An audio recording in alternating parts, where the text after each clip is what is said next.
question proper. But against what we experienced last week, I want to inform you that today's presentation is going to be two. We are going to hear about the issue of تحديد النسل أو تقديمه. So على وجه الشريعة الإسلامية, that is the position of family planning or birth control, the Islamic perspective by one of our colleague, 300 level, Madam Ibrahim Muhammad Fateh Adeshina, inshallah, is our first presenter. The second person is on the topic, the position of niqab in Islam, wajib or mustahab. That is مكانة النقاب في الإسلام أو في الشريعة الإسلامية واجب أو مستحب. So, and in addition to that, as said by the president, we are here to learn. And the purpose of organizing this is to bring the knowledge of academic writing to closer to everybody. Some of us have been attending defenses, master, PhD, proposal, internal, external, we have been attending. And we have been seeing how rigorous and critical the process is. So if at all we start now, so I believe by the time we reach to that extent, for anyone who is ready to learn, it won't be a difficult task. On that basis, today's presentation is going to have critical examination, and we have some of our critical examiner here. Inshallah, the Amir himself is going to critically examine the first presentation, while the education chairman, inshallah, Malam Kamal, is going to critically examine the second presentation. Please and please, due to our time, each presentation, since you are the one that wrote it, even if you write PhD, the whole PhD, you write 500 pages. If you come there, they will give you only 10 minutes to do all what you wrote, to present it. So we are going with this message. All what you write, you are the one that do the research. I'm not the one, and others are not the one. Just come here and come and present the synopsis of your research, the key points. If I'm the one, I can say whatever I do. If it is, I'm the one that do it, and I'm committed to it, I can stand without looking at any paper and be discussing all what I research. I can just list points and we discuss. This will enable us to prepare for the future engagement in respect of research. So, inshallah, كما قلت في لغة إنجليزية برنامجنا اليوم إن شاء الله على وجه أو على شكل آخر. لابد لنا أن نراعي مصادر وقوانين للبحث الأكاديمي العلمي، ولأجل ذلك لنا المناقش الداخلي للبحث الأول والثاني كما قلت في اللغة الإنجليزية. وإن شاء الله أدعو الطالب إبراهيم فاتح أدشنا يلقي إلينا وإلى آذاننا بحثه على 10 دقائق فقط. إن شاء الله سنراعي هذا 10 دقائق فقط. ولمن كان عضوا من أعضاء هذه المجموعة إن شاء الله قد أرسلت إلى المجموعة مصحف كل هذه البحوث. أهلا وسهلا. إن شاء الله تيجي 17. أعوذ بالله من الشيطان الرجيم. بسم الله الرحمن الرحيم. الحمد لله رب العالمين، والصلاة والسلام على أشرف المرسلين سيدنا ومولانا محمد صلى الله عليه وآله وسلم وعلى آله وأصحابه والتابعين لهم بإحسان إلى أن يرث الله الأرض ومن عليها وهو خير الوارثين. آمين. إلى خطوة رائد البرنامج ورئيس القسم، أعني لجنة نائس، وإلى كل المستمعين الكرام ذكورنا وأنثانا، أقول السلام عليكم ورحمة الله وبركاته. وعليكم السلام ورحمة الله. كما عرفنا منذ الأسبوع الماضي أن كل من يقوم هنا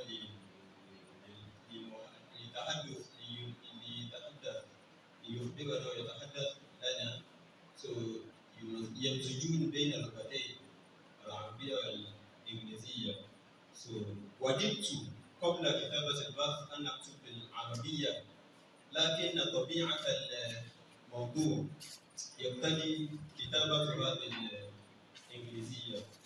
تحديد النسل في المنظور الإسلامي في الوجه الإسلامي. نعم، بسم الله الرحمن الرحيم. من دون إطالة الوقت، كما قال سألخص كل ما أقوله هنا، ولكل من يريد التفسير في هذا البحث يذهب إليهم ويأخذ البحث بأكمله. عنوان البحث كما قلت تحديد النسل في الوجه الإسلامي. لننظر إلى هذا العنوان، تحديد النسل في الوجه الإسلامي. إذا قلنا تحديد بمعنى سد شيء، الشيء هو يجري وأنت تريد أن تسد كي لا يجري ذلك الشيء. وماذا هذا الشيء الذي تريد أن تحدده هو النسل. We will soon present in English language, but just a kind of summary of what we are talking about. We are still coming to English language. So تحديد النسل. So how do we? So كيف نحدد النسل في المنظور الشرعي؟ So لذلك نقرأ إلى مسامعنا خطوات البحث، أعني ماذا يقال له محتويات البحث. أولا نتكلم عن تعريف النسل، ما هو وما أهمية النسل في الشريعة الإسلامية، وكذلك نتكلم عن المراحل التي مرت عليها الجنين التي في بطن أمها ما هي هذه المراحل التي مر عليها هذا الجنين، وكذلك نتكلم عن ما هي أسباب تحديد النسل، كما نتكلم عن أساليب كيفية تحديد النسل، كما نتكلم كذلك عن ما هي المنظور الشرعي عن الإجهاض abortion of pregnancy. ما هي حكم الشرع في تحديد الإجهاض، ونختم هذا البحث إن شاء الله. So I say in brief, in Arabic language, I say that this presentation that I'm here to present under the topic family planning or birth control, Islamic perspective. It means that when we say family planning or birth control, what is the perspective of Islam on it? So under the table of contents, we have definition of key terms, starting with the birth control, family planning, and what do we mean by Islamic perspective.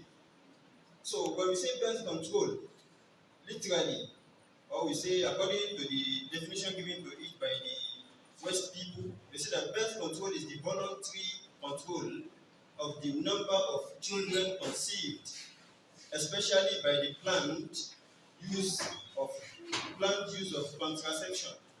When we say contraception, it means for you to use something as maybe a drug or an injection with the intention of planning or controlling the birth.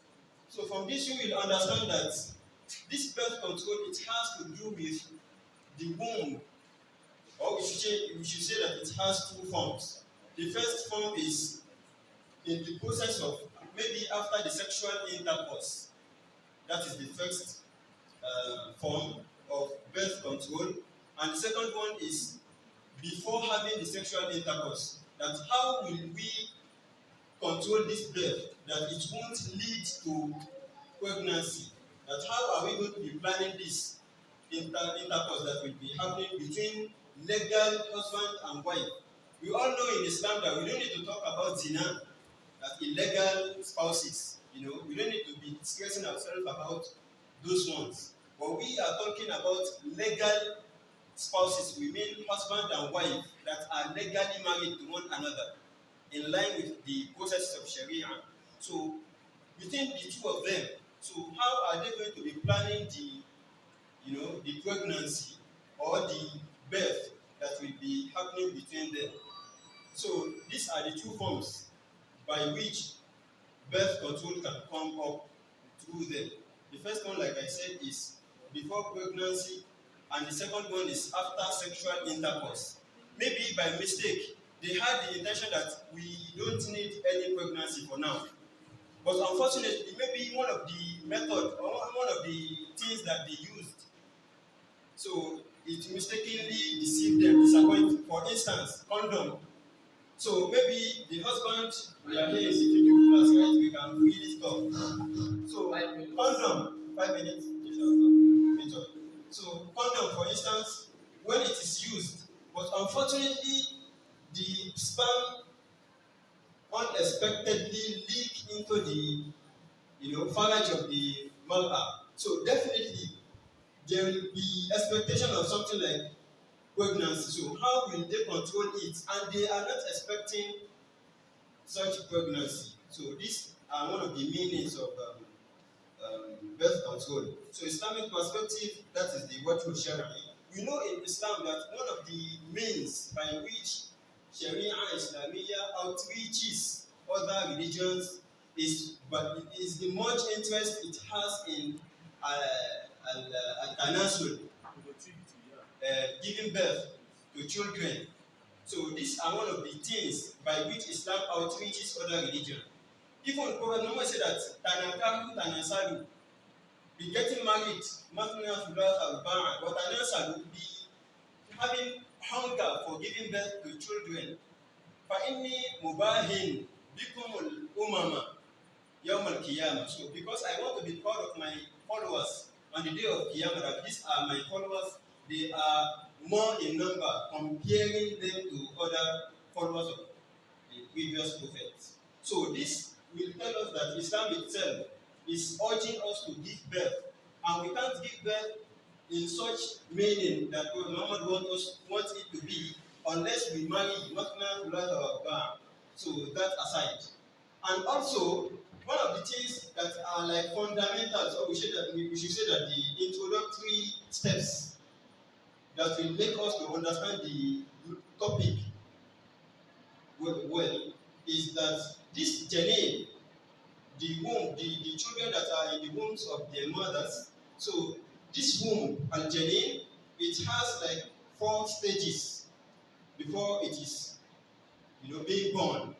So the first stage is what is said in the hadith of Prophet Muhammad sallallahu alaihi wasallam. Inna ahadakum yushma'u khalquhu fi batni ummihi 40 yawman nutfatan, thumma yakunu 'alaqatan mithla dhalik, ثم يكون مضغة مثل ذلك ثم يرسل إليه الملك ويسأله ويأمر بأربع كلمات بكتب رزقه ثم ينفخ في الصور. Those are the 4 stages. The first stage in the womb is that the womb, the thing will be like semen at the first 40 days after the sexual intercourse. 40 days after it will be at the stage of being semen. After 40 days, to make it 80, it will turn to cloth, alaqa. After 40 days, it will now turn to mudga, flesh. And after 40 days again, they will now breathe, as in they will now install the life, the womb that is inside the womb, the fetus now. So what are we trying to bring out here is that if we look into these stages, we will understand that al-janin, it will reach a stage that if you abort it, it is like killing a soul. And we know how irritating it feels in Sharia for someone to kill a soul. Man qatala nafsan faka'annama qatala an-nasa jami'an wa man ahyaha kadhalika faka'annama ahya an-nasa jami'an. So also, one of the things in line with the urge that we say that Islam has for giving birth, Allah in the glorious Quran told us that nisa'ukum harthun lakum fa'tu harthakum anna shi'tum. So your wives are like your garden, so you can enter them at any time. So this is in line with the urge. The Sunnah wants, it it wants from us as Muslims. So, but in the process of having sexual intercourse, there are some things to be considered that will lead to birth control. And these things to be considered are like three things. The first one has to do with the husband, who is the head of the family. And the second one has to do with the mother, who will be conceiving the semen from the husband. And the third one has to do with the child at hand. Okay, coming with the mother, the wife. So for us to bring out or to introduce something like birth control, the health status of the mother has to be considered.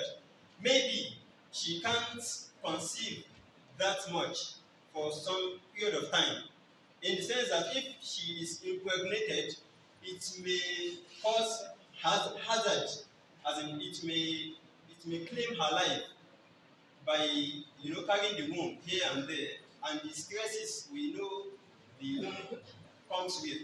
So in that case, there is a need for birth control, and we have like 18. There are 18 methods through which birth control is done, and if we need them, so we will be bringing them.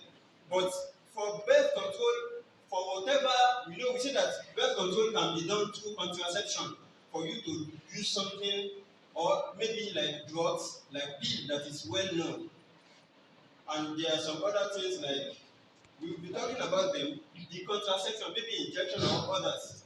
So this methods, there are some conditions that Islam lays down for them. The first one is that the ingredients that these drugs are made with, they shouldn't harm the mother, the wife that is carrying the womb. And the second one is that it shouldn't claim her heart, as in we have to consider the ingredients that has to do with the halal officials. They study the medicine or the drugs, the pill, I mean. They will now study what are the ingredients that are made of these pills are made of. So you study it and the likes.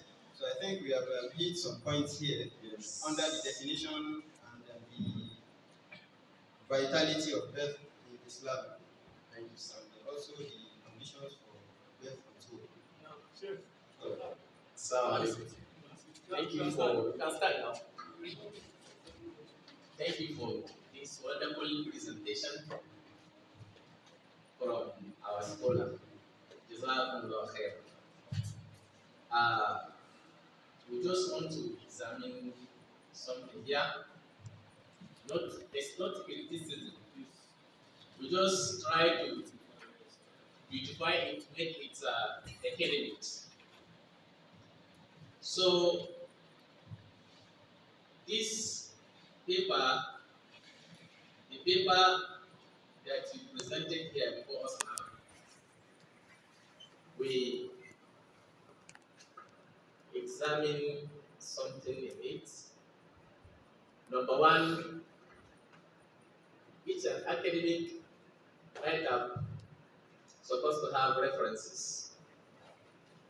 So this paper lack references. So you have to review it.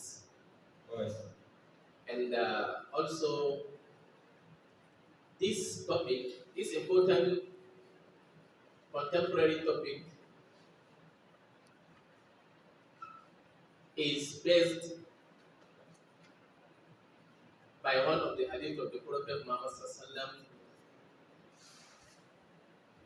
That is hadith of Al-Azm.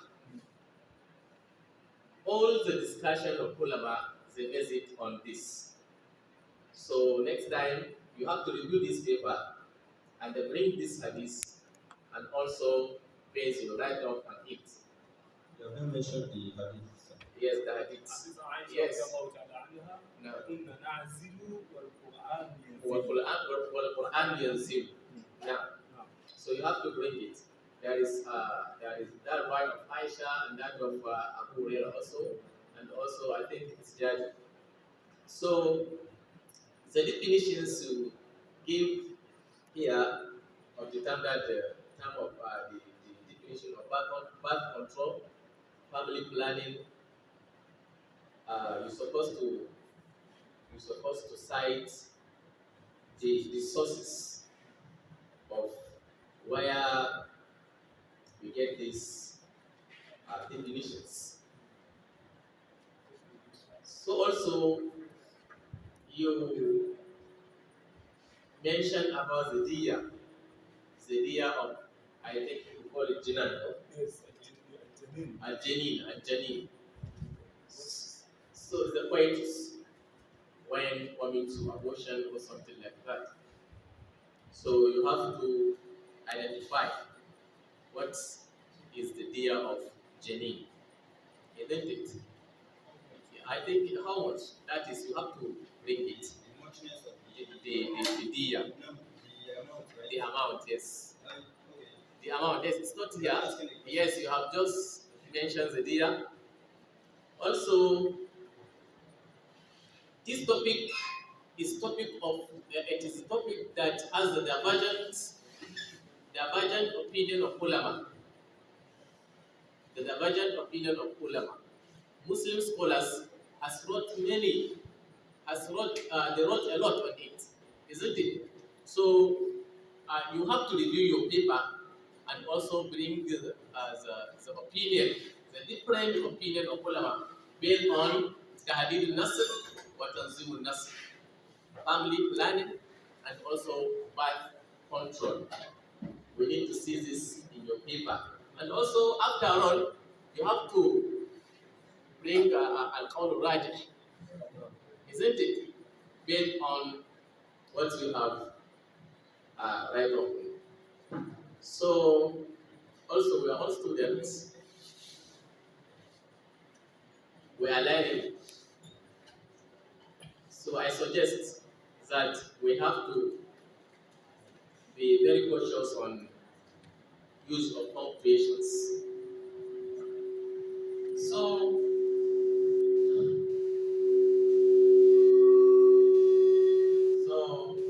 these are what we examine here. I examine here as a student, and also I hope inshallah this will help us in our further researches. Can I make a comment? Yes, minutes. yes. You have a minute. 2 minutes. 2 minutes. Jazakumullah for the observation and the Allah reward you on that. Firstly, I know myself that there are some things that the work lacks, No. which are not supposed to be, but it is not my fault. Yes. The topic was announced on Monday, Yes. and we are expected to submit on Wednesday. Yes. Considering this lack of electricity supply and Yes. all these things, and we are not informed before now that there will be an examination on our works. So had it been, I won't allow it that there will be an examination and we'll just come like this and it won't happen. Yes. I know myself, so these are the major things. Okay. Even I supposed to write it in Arabic, but Inshallah. Jazakallah khairan. and the court, this is your comment, or what are they called? The observations you raised. Yes. So when are we going to work on them? Inshallah. Yes, We inshallah. hear from Yes. Because we want to be famous to be recorded and also to be Documented. to be on the record of the departments. So, sir, since most of the observations are not from me, as in the faults are not mine, It's not can yours. you just put some stars on the Yes, no, because inshallah. my Yes. fault is not there. Yes, and we hope this will be your project topic. Yes, inshallah. Now, Jazakumullah khairan. Shukran. We are very grateful for such wonderful presentation. We want to talk, Yes. but there's no time, sir. I have an observation. Okay, now you can use that mic. Yes. Assalamu alaikum warahmatullah. So I just have one observation. And the observation I have here is that I'm suggesting that whosoever is going to present this paper, at least, even if it is one hard copy, should have to be submitted to the NIS education chairman, so that that one copy will be used to the examiner. Even if there is some little suggestion or observation that an examiner wanted to enter into it, it can be able, it will be easier for him to record that observation. So whosoever write his paper, he should have to present, even if it is a single hard copy for the examination. This is my observation. نعم شكرا جزاكم الله خيرا. هذه تعليقات مهمة جدا لمن له همة عالية للبحث الأكاديمي العلمي، وكما كنت عارف نسمع إن شاء الله إلى البحث الثاني، يعني الأطروحة الثانية، وهي حول موضوع مكانة النقاب في الإسلام، هو مستحب أو واجب. Inshallah, this is another interesting jurisprudential topic that we need to review this time around, most especially in our institution. It is something that is causing, let me say, even disunity to some extent among our Muslim brothers and sisters. So it is on this notice that I will call on the presenter, Madam Lukman Saad, if I'm not mistaken, now, to come here and deliver his presentation in 10 minutes too. In 10 minutes. Now, what will happen is your hamdallah should be short. Don't greet anybody. Just say Taslim and go to the topic, please. So if you do that, I hope you can be able to use our time very well.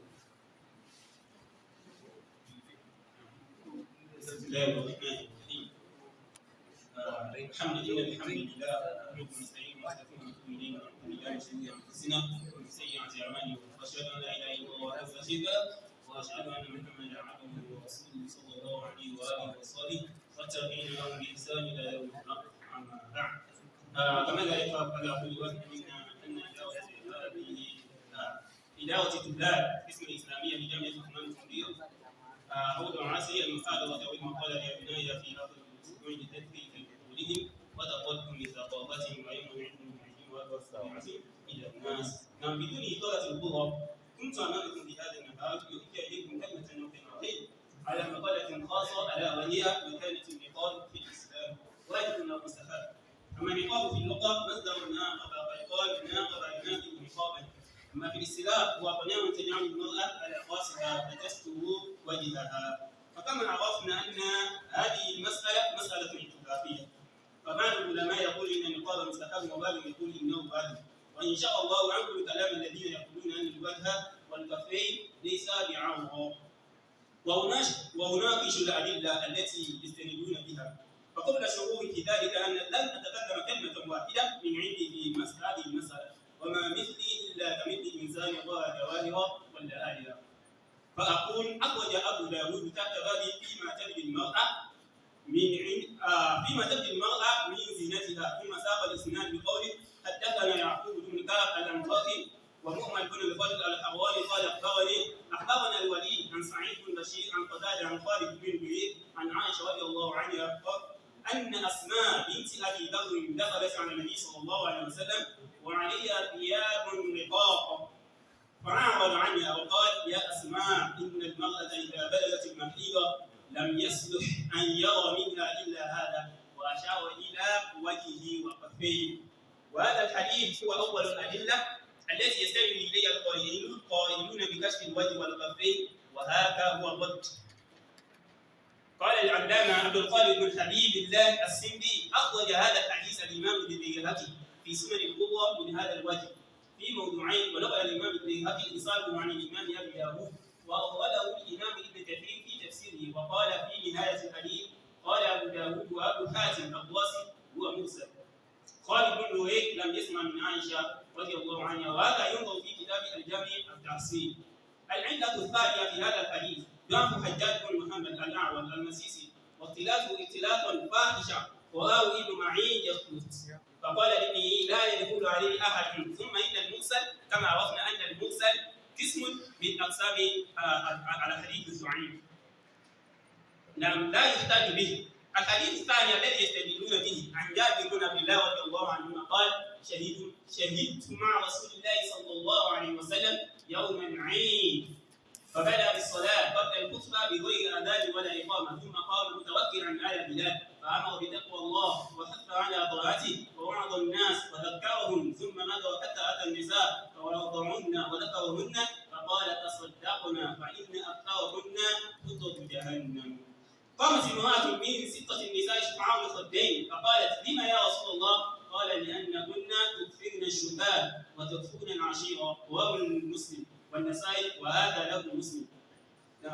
قال المبيحون لو كان الوجه من العورة والزينة فكيف اطلع جابر رضي الله عنه على وجهها ثم وصف وجهها في هذا الحديث وكانت الزيادة في سفلة النساء وشفعاء الخدين أمرين لم يخرجها البخاري في الجامع الصحيح في 15 مرة إلا أن مسلما وأبا داود والدارمي وأحمد في مسنده قد أخرجوها وإسنادها صحيح. الجواب قال الإمام ابن الكثير في النهاية الشفع نوع من السواد وليس بالكثير وقيل هو السواد مع لون آخر أراد أنها بذلت نفسها وتركت الزينة والترفة حتى شرب لونها وصد إقامة على ولدها بعد وفاة زوجها. قد تكون من القرائن اللاتي قال الله تعالى فيها حين أي تلك المرأة التي وصفها جابر بن عبد الله في حقهن في محكم التنزيل والقواعد من النساء اللاتي لا يرجون نكاحا فليس عليهن جناح أن يدعن ثيابهن غير متبرجات بالزينة وأن يستعففن خير لهن والله سميع عليم. سورة النور الآية 60. أو كانت القضية قبل نزول الحجاب أي قبل قضية أي قد تكون أن تكون في قبل نزول حياة الحجاب أو كانت من سفلة النساء وليس في الحديث دليل على كشف الوجه المسلمة الحرة العفيفة ولا شبه الدين. ومما يدل أن جابر رضي الله عنه قد انفرد برؤية وجه المرأة التي خاطبت النبي صلى الله عليه وسلم أن ابن مسعود وابن عمر وابن عباس وأبا هريرة وأبا سعيد الخدري رضي الله عنه رووا خطبة النبي صلى الله عليه وسلم وموعظته للنساء ولم يذكر واحد منهم ما ذكره جابر رضي الله عنه من سفور تلك المرأة وصفة خديها. وفي الحديث الثالث الذي يستدلون به المبيحون بكشف الوجه المرأة أخرج الإمام أبو جعفر محمد بن جرير الطبري في تفسيره والبيهقي في سنن الكبرى قال الإمام ابن جرير الطبري حدثنا أبو كريب قال حدثنا مروان قال حدثنا مسلم الملاهي عن سعيد بن جبير عن ابن عباس رضي الله عنهما قال ولا يبدين زينتهن قال الكحل والخاتم. قال المبيحون وهذا دليل آخر من أدلة جواز كشف المرأة بوجهها ويديها وهو تفسير حفظ الأمة ابن عباس رضي الله عنهما. قال السندي في كتابه الحجاب إسناده ضعيف جدا بل هو منكر. قال الإمام الذهبي في ترجمته عنه الثوري ووكيل بن جراء والمفلح قال الفلاس متروك الحديث وقال الأعمى لا يكتب حديثه وقال يحيى ليس بثقة وقال البخاري يتكلمون فيه.